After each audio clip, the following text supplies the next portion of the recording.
Good evening friends, എല്ലാവർക്കും daily analysis പ്രോഗ്രാമിലേക്ക് സ്വാഗതം. ഇന്ന് മാർക്കറ്റ് ഓഫ് ആയിരുന്നു. ഇന്നലത്തെ അനാലിസിസ് നമുക്ക് നോക്കാം. ഇന്നലെ ഒരു ഹെവി സെൽ ഓഫ് തന്നെയായിരുന്നു. നിഫ്റ്റിയിൽ 2.50% ഡൗൺ ആയിരുന്നു. നമ്മൾ നോക്കുകയാണെങ്കിൽ ഒരു ലാസ്റ്റ് ലോയിൻ്റെ ലാസ്റ്റ് ലോയിൻ്റെ താഴോട്ട് തന്നെ വന്നിട്ടുണ്ട്. ലാസ്റ്റ് ലോ ക്രോസ് ചെയ്തിട്ടുണ്ട് നിഫ്റ്റിയിൽ. ഫർദർ സപ്പോർട്ട് വരുന്നത് 21,000 അല്ലെങ്കിൽ 21,300 അടുപ്പിച്ചൊരു സപ്പോർട്ട് വരുന്നുണ്ട്. ഇതൊരു നല്ലൊരു ഡിമാൻഡ് സോൺ ആണ്.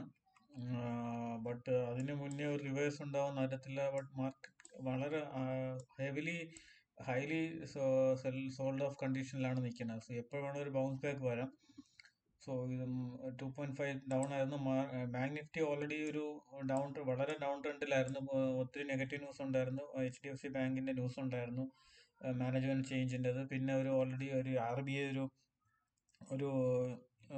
ഒരു റൂൾസ് ഇറക്കിയിട്ടുണ്ടായിരുന്നു ഡോളർ കൺട്രോളിന്, അപ്പോൾ മണി കൺട്രോളിന്. ബട്ട് അതും ഒരു നെഗറ്റീവ് ഇമ്പാക്റ്റ് ആണ് മാർക്കറ്റിൽ ഉണ്ടാക്കിയത്. അത് കാരണം ബാങ്ക് നിഫ്റ്റി ഒരു ഓൾമോസ്റ്റ് 3.8 അടുപ്പിച്ചുള്ള സെൽ ഓഫ് ഉണ്ടായിരുന്നു. 3.9 വരെ 3.94 അടുപ്പിച്ചൊരു സെൽ ഓഫ് വന്നിട്ടുണ്ടായിരുന്നു. Bank Nifty all time high almost 16% അടുപ്പിച്ച് 15.5% അടുപ്പിച്ച് ഡൗൺ ആയിട്ടുണ്ട്.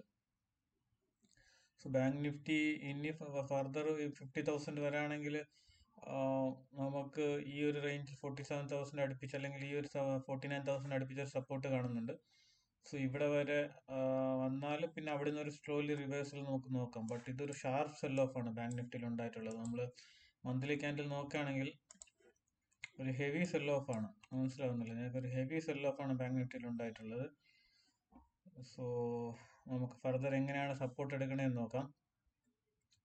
ഓക്കെ, നമ്മൾ ബിറ്റ്കോയിൻ നോക്കുകയാണെങ്കിൽ ബിറ്റ്കോയിൻ ഇപ്പോൾ ഒരു മന്ത്ലി ക്യാൻഡിൽ നെഗറ്റീവ് തന്നെയാണ്. ബട്ട് നമ്മൾ ഡെയിലി ക്യാൻഡിൽ നോക്കുകയാണെങ്കിൽ സ്ലൈറ്റ്ലി ഒരു പോസിറ്റീവ് പോലെ കാണുന്നുണ്ട്. കൺസോൾട്ടേറ്റ് ചെയ്ത് പോസിറ്റീവ് പോലെ കാണുന്നുണ്ട്. അവർലി ക്യാൻഡിൽ നോക്കുമ്പോൾ, നമുക്ക് ട്രേഡിന്റെ ക്യാൻഡിൽ നോക്കുമ്പോൾ ഇത് ഒരു നോ ട്രേഡിംഗ് സോണിലാണ്. കാരണം ഇതിന്റെ താഴെ 65,800 താഴെ ഒരു ഹെവി സെൽ ഓഫ് വരാൻ ചാൻസ് ഉണ്ട്. അതൊരു ഫർദർ 62 ആ റേഞ്ചിൽ വരെ പോകാൻ ചാൻസ് ഉണ്ട്. ഇല്ലെങ്കിൽ ഇവിടെ കൺസോളിഡേറ്റ് ബ്രേക്ക് ചെയ്യുകയാണെങ്കിൽ മുകളിലോട്ട് നല്ലൊരു മൂവ്മെന്റിനുള്ള ചാൻസ് ഉണ്ട്. ഐ തിങ്ക് ഒരു മുകളിലോട്ട് പോകാനുള്ള ചാൻസ് ആണ് എനിക്ക് തോന്നുന്നത്. ഇത് ബ്രേക്ക് ആയില്ലെങ്കിൽ ഇവിടെ തന്നെ ഹോൾഡ് ചെയ്യുകയാണെങ്കിൽ മുകളിലോട്ട് പോകാനുള്ള ചാൻസും കാണുന്നുണ്ട്. ഓക്കെ, സിൽവർ നോക്കുകയാണെങ്കിൽ സിൽവർ സ്ലൈഡ്ലി ഒരു പോസിറ്റീവ് പോലെ നിങ്ങൾക്ക് അവർലി ക്യാൻഡിൽ തോന്നും. നിങ്ങൾ ഡെയിലി ക്യാൻഡിൽ എടുക്കുമ്പോൾ നിങ്ങൾക്ക് മനസ്സിലാവുന്നത് ഒരു ഓൾമോസ്റ്റ് ഒരു നോ ട്രേഡിംഗ് സോണിലാണിത്. കാരണം ഇവിടെ ഒരു ഷാർപ്പ് 77 ഒരു ഷാർപ്പ് റെസിസ്റ്റൻസ് ഉണ്ട്. ഇത് കൺസോളിഡേറ്റ് ചെയ്തിട്ട് ഫർദർ ഒരു പോകുമ്പോൾ ട്രേഡ് എടുക്കുന്നതായിരിക്കും സേഫ്.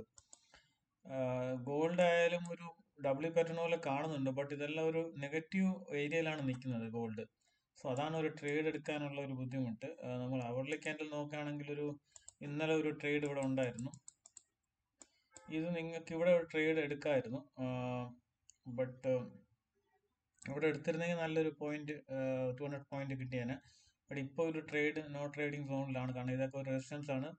ഫർദർ ഇത് ക്രോസ് ചെയ്താലും ഫർദർ റെസിസ്റ്റൻസ് ഒത്തിരി ഉണ്ട്. ഇതൊരു നോ ട്രേഡിംഗ് സോണിലാണ്, വോൾട്ടൈൽ ഏരിയയിലാണ് നിൽക്കുന്നത്.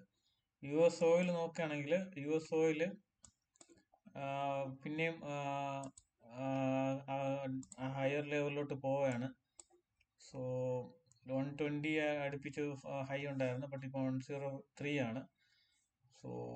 ഫർദർ കൂടിയാൽ ഇന്ത്യൻ മാർക്കറ്റിന് പിന്നെ അത് നല്ലൊരു ഇമ്പാക്റ്റ് ഉണ്ടാക്കും. നിഫ്റ്റി മിഡ് ക്യാപ്പ് നോക്കുകയാണെങ്കിൽ നിഫ്റ്റി മിഡ് ക്യാപ്പും ഓൾമോസ്റ്റ് ലാസ്റ്റ് ലോവിന്റെ ഓൾമോസ്റ്റ് അടുത്തെത്തിയിട്ടുണ്ട്. ബ്രേക്ക് ചെയ്തിട്ടില്ല. നിഫ്റ്റി ബ്രേക്ക് ചെയ്തിട്ടുണ്ടായിരുന്നു. നിഫ്റ്റി സ്മോൾ ക്യാപ്പും ഓൾമോസ്റ്റ് ലാസ്റ്റ് റീസെന്റ് ലോവിന്റെ ബ്രേക്ക് ചെയ്തിട്ടില്ല. നാളെ ഒരു ചെറിയൊരു ഗ്യാപ്പ് അപ്പ് കാണിക്കുന്നുണ്ട് ഗിഫ്റ്റ് നിഫ്റ്റിയിൽ. അങ്ങനെയാണെങ്കിൽ ഒരു ഹോൾഡ് ചെയ്ത് പോവുകയാണെങ്കിൽ നല്ലതായിരിക്കും. ഫർദർ ബ്രേക്ക് ഡൗൺ എന്ന് പറയുമ്പോൾ നമ്മളിത് ഈ ഒരു ലോങ് ടൈം ടെറിട്ടറിയിലും long time, mid time, short time എല്ലാം നെഗറ്റീവ് ട്രെൻഡിലാണ് നിൽക്കുന്നത് ഇപ്പോൾ. ഓക്കെ, മാർക്കറ്റിന് ഇപ്പോൾ ഒരു നല്ലൊരു ബിയറിഷ് മോഡിലാണ് നിൽക്കുന്നത്. ഫർദർ എത്ര നാൾ സെൽ ഓഫ് കണ്ടിന്യൂ ചെയ്യുന്ന നമുക്ക് അറിയത്തില്ല. ബട്ട് ഒരു ഷാർപ്പ് റിവേഴ്സിനുള്ള ഒരു ചെറിയൊരു ബൗൺസിനുള്ള ഒരു ചാൻസ് കാണുന്നുണ്ട്. ഇത്രയും ഫർദർ ഹൈലി സോൾഡ് ഓഫ് ആയതുകൊണ്ട് ഒരു ചെറിയ റിവേഴ്സൽ എക്സ്പെക്ട് ചെയ്യാം. Okay, so okay guys, thanks for watching. നാളെ വേറൊരു വീഡിയോ ആയിട്ട് വരാം. Thank you.